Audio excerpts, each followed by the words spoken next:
금융감독위원장께 묻겠습니다. 키코 상품 아시죠? 예, 알고 있습니다. 옵션 매도와 매수가 합성되어 있는 상품이죠. 예, 예. 그리고 사실은 비용이 발생함에도 불구하고 비용이 없다는 환해치 상품으로 팔아서 우리나라 중견, 중소 수출 기업들의 막대한 피해를 입혔고 지금까지도 상당히 후유증이 있는 그런 상품이죠. 예, 사회적 혼란을 초래한 바 있다는 걸로 알고 있습니다. 네, 최근에 보니까 키코와 유사한 상품이 또 팔리고 있더라고요. 환율이 1,400을 넘어가길래 그 환위험이 중소기업들에게 어떻게 전가될까 싶어서 찾아봤더니 지금 이제 타겟 리뎀션 포워드, 목표 상환 선도 계약 정도가 될 텐데 이렇게 팔았더라고요.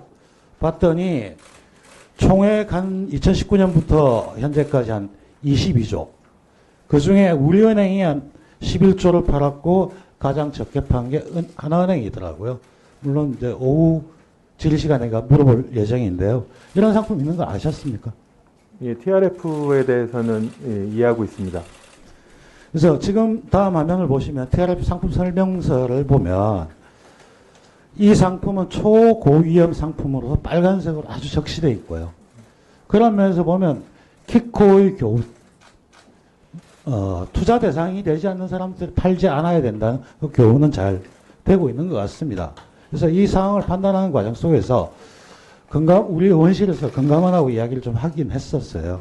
했더니 이렇게 위험 상품을 고지하고 판매 대상도 제한하고 있기 때문에 큰 문제가 있는 게 아니고 수수료에는 우리가 개입할 수가 없다. 이런 말 하면서 좀 안이한 인식을 보여주더라고요. 그래서 저희들이 다음 페이지 상품 설명서를 봤습니다. 원무가들을 보전하기 위해서 은행의 마진은 대고객 환율에 포함되어 있으며 이외에 고객이 추가로 부담하는 수수료는 없습니다. 키코 때에 나왔던 노마진이라는 단어와 똑같습니다. 이 말로 인해 가지고 고객은 나한테 드는 비용이 없겠구나. 이른바 오인, 미스리딩을 유도하거나 잘못하면 오해하게 해서 비용이 없다고 오인시키는 겁니다. 키코하고 똑같죠? 거의 동일합니다. 사실 다음 페이지 타겟 리뎀션 포워드의 상품 구조를 한번 보면 이익 구간은 제한되어 있고 손실은 무한대의 차이입니다. 다음 페이지에서 키코하고 TRF의 구별, 공통점과 차이점을 한번 보겠습니다. 옵션 매도 매수 합성 발생 상품 계약, 고객 손실은 무제한, 판매자 손실은 제한되고 가격 정보는 제시가 되지 않았습니다. 물론 가격 정보의 경우에 예시로 신한은행은 나온 게 있지만 차이점은 옵션 매도를 2배를 했느니 1배를 했느니 의 차이고 큰 차이는 없습니다. 과연 이런 상품이 판매되는 데 있어서 그 수수료 구조와 그 수수료를 과연 저는 이제 오후에 질의를 할 건데 신한은행이 제시했던 예시 가격들을 놓고 제가 읽어보면서 이걸 모델을 돌렸을 때 과연 이 가격이 나온 것도 체크를 해봤습니다. 근데 과연 은행의 창구의 PB가 그 예시를 보고 이 가격이 얼마가 되고 이게 얼마가 손실이 발생할지 알 수 있었을까요? 판매된 회사들을 좀 봤더니 역시 상장된 중견회사도 있습니다. 똑같은 일들이 발생할 수 있는데 지난 10몇 년 동안 그렇게 문제가 많았던 그리고 우리가 금융소비자 보호를 위해서 그렇게 신경을 썼던 이런 행위가 바로 2, 3년 동안 똑같이 적용되고 있는데 과연 원장님은 어떻게 봐야 될 것 같습니까? 그리고 저는 특히 필요한 거는 우리 감독당국에서 우리 은행들에서 이렇게 판 상품이 얼마가 있고 그 구조가 얼마인지 종합 검사든 조사를 한번 해봐야 된다고 생각하는데 어떻게 생각하십니까? 의원님 그 TRF 같은 경우에는 주시하시다시피 사실은 키코와는 달리 이제 과거 키코 같은 경우에는 실제로 기초자산에 대한 어떤 익스포저가 없는 상태에서 어떻게 보면 그냥 약간 뭐 투기 목적으로 이제 거래가 많이 됐는데 이제 TRF 같은 경우에는 실제로 수출 기업 같은 경우에는 이제 환 익스포저가 있는 상태에서 그 한도에서만 거래되도록 있는 그 부분이 있고, 그리고 저희가 이제 레버리지를 거래를 못하도록 해서 이제 추가 레버리지가 발생하지 않아서 실제로는 이제 현물환에서 발생하는 이익과 TRF에서 발생하는 손실이 이제 상쇄되는 구조라서 저희가 이제 그런 어떤 실제적인 어떤 그 환 위험 익스포저가 있는 한도에서 관리하고 있다는 점 말씀을 드리고, 다만 지적하신 것과 같이 과연 이제 그 금융기관이 그로 인해서 얻는 수수료를 적정하게 이제 상대방인 고객들에게 알렸냐의 문제에 대해서는 조금 더 좀 어쨌든 아마 과거 이제 대법원 키코 판례에 비추어서 제로 마진 이런 표현만 그렇게 쓴 것 같은데, 그 부분에 대해서 조금 더 어떻게 보면 아쉬움이 있다는 지적에 대해서는 저도 공감을 하고 그 점에 대해서는 TRF 상품 운영과 관련된 내용을 다시 한번 점검해 보도록 하고, 말씀 주신 것처럼 사실은 이제 최근 환과 관련된 여러 가지 이슈가 있으면서 환 관련 파생 상품 특히나 이제 풋옵션 결합한 이런 류의 상품들 거래가 많이 늘어난 건 사실이라서 그 부분과 관련돼서 혹시 소비자 피해가 없는지에 대해서 실태를 잘 점검해 보도록 하겠습니다. 오늘 초까지 할 건데요. 비용과 수익이 비대칭적이나 그 자체가 명확하게 알려져야 되고요. 그게 알려지지 않으면 문제가 있는 상품입니다. 올해 추가적으로 그 부분 답변이 예, 오전에 이어서 질문입니다. 오전에 이제 타겟 리뎀션 포워드 TRF 상품에 대해서 이야기했습니다. 표를 한번 보시면 2019년부터 현재까지 약 22조를 매출을 했고 전 은행이 다 판 걸로 나옵니다. 우리은행이 11조를 팔았다. 근데 아침에 제가 얘기했던 거는 이게 제2의 키코가 될 가능성이 농후하다. 이런 지적을 했습니다. 특히 우리은행으로부터는 판매한 기업들을 받았을 때 대기업은 하나도 없었습니다. 그 말은 이 상품을 분석해보면 살 상품이 아니다. 이런 뜻입니다. 제2의 키코 가능성이 높은 거죠. 뭐 옵션 매도, 매수, 합성 계약. 근데 오전에 우리 원장님께서 말씀하셨듯이 옵션 매도에서 레버리지를 안 하고 있는 건 맞습니다. 다음 페이지를 한번 보시겠습니다. 그래서 옵션 매도가 한 계약, 한 가치만 했거든요. 근데 이익 구간을 보면 사실 원래 이제 키코 같은 경우에는 2배, 3배를 했기 때문에 이 이익 실현 구간이 있습니다. 이 경우에 이게 락인되는 과정이 있는데요. 이익이 100이 되면 스탑돼 버립니다. 근데 마이너스 80이 됐다가 마이너스 50이 됐다가 다시 110이 되면 거기 스탑돼 버리거든요. 그러니까 그만큼 스텝 다운 되면서 좋지 않다는 뜻입니다. 그러니까 한 계약을 판 게 아니기 때문에 이런 구조거든요. 그러니까 키코에서 레버리지를 줄인 만큼 또 이익 구간에 참여 가능성도 굉장히 좁습니다. 자, 이렇게 되면 옵션결의 매도자인 고객이 옵션 프리미엄을 받아야 됩니다. 근데 옵션 프리미엄을 지급할 은행은 옵션 프리미엄을 지급하지 않았습니다. 그러면 이익을 누가 받겠습니까? 당연히 은행이면. 실제로 키코와 달리 고위험 상품이라서 팔았는데요. 이거는 신한은행이 제공한 가격 정보인데 오늘 아침에 가격 정보를 제공한 것이 아니고 예시였다고 했습니다. 예시를 제공하는 것도 오인의 소지가 항상 있습니다. 이 그 항의 마지막을 보면 합계가 제로입니다. 이러면 쌍방이 옵션을 매수 매도하면서 서로 지불할 게 없다는 뜻이죠. 그래서 저희가 조사를 해봤습니다. 전문가의 도움을 받아가지고 계산을 해봤습니다. 이 결과 100만 불씩 12번 거래하면 신한은행이 이렇게 결과하는 순간에 7,900만 원의 이익이 난으로 나옵니다. 이걸 구체적으로 한번 보겠습니다. 다음 페이지 그래프를 한번 보겠습니다. 그래프를 보면 고객 입장에서 풋옵션을 적정가보다 비싸게 사고 56% 비쌉니다. 콜옵션을 살 때는 40% 싸게 사는 구조입니다. 예시가 된 게. 자, 제가 여기서 한 가지 여기 있는 모든 사람들 물어보겠습니다. 이 예시표를 보고 이 숫자가 이렇게 나온다는 걸 여기 아는 사람 있습니까? 이 상품을 파는 PB가 은행이 한 수출 기업에게 이 내용이 이렇게 되는 걸 알 수가 있습니까? 이거는 옵션 프라이싱 모델을 돌려봐야 압니다. 모델에 따라 약간 다를 수는 있어요. 여기서 환해질하게 선물한 계약을 한다면 1달러에 은행 수수료가 얼마냐면 1원이 안 됩니다. 근데 이 상품 이렇게 팔면 6원 이상 수준입니다. 6배가 남는 거죠. 6배를 거래한 겁니다. 3년 동안 22조, 6배를 남긴 겁니다. 원장님, 2019년 DLF 아시죠? 이때도 보면 당시에 금감원에서 제공했던 자료에 보면 수수료 총수익이 4.93%인데 이게 6개월 기준입니다. 연율로 따면 10%입니다. 이러면 은행에서 이거 파는 게 당연한 거죠. 근데 팔지 않아야 된다는 건 내부 통제의 관점이죠.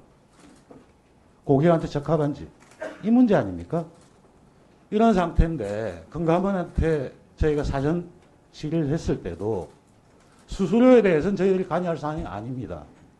그러나 거기에 예시된 것이 어떻게 됐는지 제대로 챙겨보고 실태 파악을 했어야 되는데 자 오늘도 환율이 1,400을 넘어서 계속 가고 있습니다.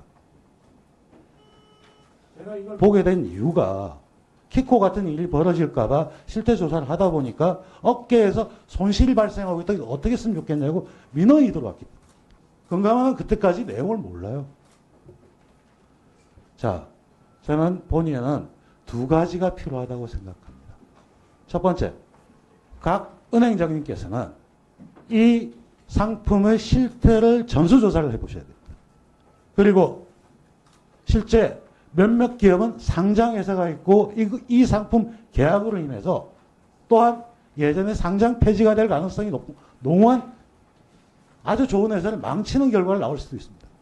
때문에 저는 여기 계신 은행장님들 돌아가셔서 각각 실태 조사를 하셔서 금감원에 보고하시고 금감원은 그걸 리뷰를 해서 저희 의원실과 같이 보고를 해주시길 요청드리는 바입니다. 이것은 반드시 필요하다고 생각하기 때문에 마지막으로 금감원장님과 은행장님의 답변을 듣고 싶고요. 또 하나 오늘 아침에 서병철 의원께서 존경하는 질의를 했습니다. 내부 통제의 관점을 원장님께서 답변하기 단기 성과 비용의 관점이 아니고 실질적 통제의 관점에서 봐야 되는 게 필요하다. 이렇게 말씀하셨습니다. 가장 중요합니다. 자, 그리고 마지막으로 한 가지 더 각 은행장님들 한번 보십시오. 이 상품 해지 어떻게 하셨습니까? 제가 보기에는 백투백 해지를 했던 것 같습니다. 자체 외환시장 딜링룸에서 해지를 할 능력은 별로 없습니다. 백투백 해지를 하면 중소기업에 이렇게 수수료를 많이 받아서 외국계 IB한테 갖다 바치는 꼴이 됩니다. 이 해지 어떻게 하는지 이거에 대해서 답변해 주십시오. 은행장님들 먼저 답변해 주시고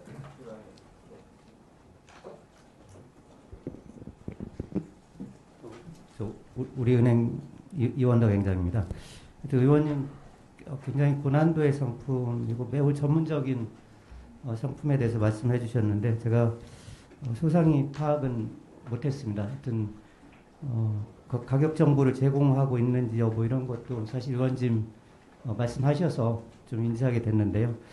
하여튼 이 부분에 대해서 말씀하신 대로 금감원에 보고를 드리겠고 그 다음에 이 해치는 우리은행 트레이딩부는 백투백 해치보다는 내부에서 익스체인지 거래 상품이나 예. 확인하도록 하겠습니다. 네. 알겠습니다. 확인해서 말씀드리도록 하겠습니다. 알겠습니다. 그 부분 확인해서 말씀드리도록 하겠습니다. 점검하셔서 보고하시겠습니까? 예, 그렇게 하겠습니다.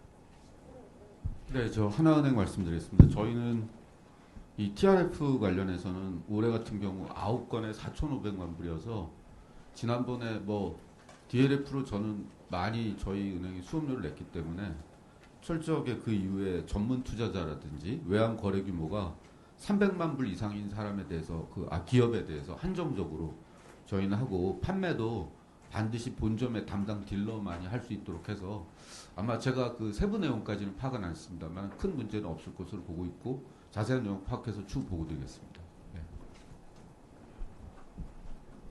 네, 농협은행입니다. 저희도 지점에서 판매하진 않고요. 딜링룸에서 직접 취급하는 거로 알고 있습니다. 자세한 내용은 저희 금감원에서 조사하는 대로 성실하게 조사하도록 하겠습니다. KB도 지금 의원님께서 말씀 주신 거 내용 잘 살펴보고요. 아마 제 생각에는 백투백으로 할 수밖에 없었을 것 같은 해지가 그 내용 좀 살펴보고 전수조사해서 보고 드리도록 하겠습니다. 네, 안녕하십니까. 신한은행 진욱동입니다. 먼저 의원님께서 말씀하신 부분에 대해서 심려하고 계시는 부분 충분히 알겠고요. 공감하고 있습니다. 그런데 사실 저희가 그 가격표 제시한 부분은 고객의 이해를 돕기 위해서 예시 가격으로 제시를 했고요. 그 예시 가격을 제시할 때는 사실은 이제 기본적인 그 수수료율을 적용하기 때문에 굉장히 이익률이 많이 나오는 것처럼 이렇게 나타납니다. 그런데 실제로 거래가 되는 거는 지금 말씀하셨던 그 이율보다 굉장히 낮은 가격으로 특히 이제 이런 거래를 하시는 분들은 되게 은행들 상대로 해서 비딩을 해서 거래를 하는 경우가 많기 때문에 실제로의 거래 가격은 굉장히 낮아진다고 저는 알고 있습니다. 그다음에 의원님께서 말씀하신 백투백 거래를 하지 않느냐 하는 말씀을 하셨는데 제가 알기로는 저희 은행은 기본적으로 자체적으로 운영하는 걸 원칙으로 하고 있는데요. 그 부분도 다시 한번 제가 들어가서 자세히 살펴보고 다음에 감독원에 보고할 내용이 있으면 보고 드릴 수 있도록 하겠습니다. 예. 가격 정보 제시하는 그런 게 없네요. 그러니까 상당히 조심해야 될 사안들입니다. 예시를 한 것도 오늘 적절한 표현을 예, 저희가 이제 DLF 키코 본건 아까 오전에 말씀 올린 것처럼 사실은 실제는 현물 익스포저가 있는 걸 전제로 해서 해지 목적으로 하는 걸 저희가 그렇게 이제 관리를 계속 해왔고 은행으로부터 이제 그런 거 이외에는 없다고 보고를 받았기 때문에 이제 그 부분 적어도 이제 추가적인 익스포저 관련된 부분은 그렇게 말씀드린 거였습니다. 그래서 그 부분 은행에서 지금 행장들께서 점검해서 저희 같이 상황을 공유해 주시다고 하니 그 부분에 대해서 어떤 추가적인 익스포저가 있는지에 대해서 한번 점검을 해보고 어떤 수수료 가격의 공시와 내지는 그 투명성과 관련된 문제는 의원님 지적을 충분히 저희가 알고 다만 이제 아마 저희가 실무적으로 다소 이제 경솔하게 설명드렸던 것은 이제 선물환과 TRF를 비교할 때 사실은 이제 행사 그 환율 조건이 다르기 때문에 이제 그런 점을 설명드리면서 이제 좀 안이하게 설명 올린 것 같습니다만 실제로는 말씀하신 것처럼 어떤 파생결합 상품으로서의 어떤 옵션 그런 것들이 있기 때문에 은행이 어느 정도 이익을 얻는지에 대해서 조금 더 투명화할 공개할 부분이 있을 여지가 있다는 점에 대해서 그 취지를 공감하고 은행장들께서 같은 공감대가 있는 걸로 전제로 말씀 주셨기 때문에 같이 취합되는 대로 종합감사 전까지 보고를 올리도록 하겠습니다.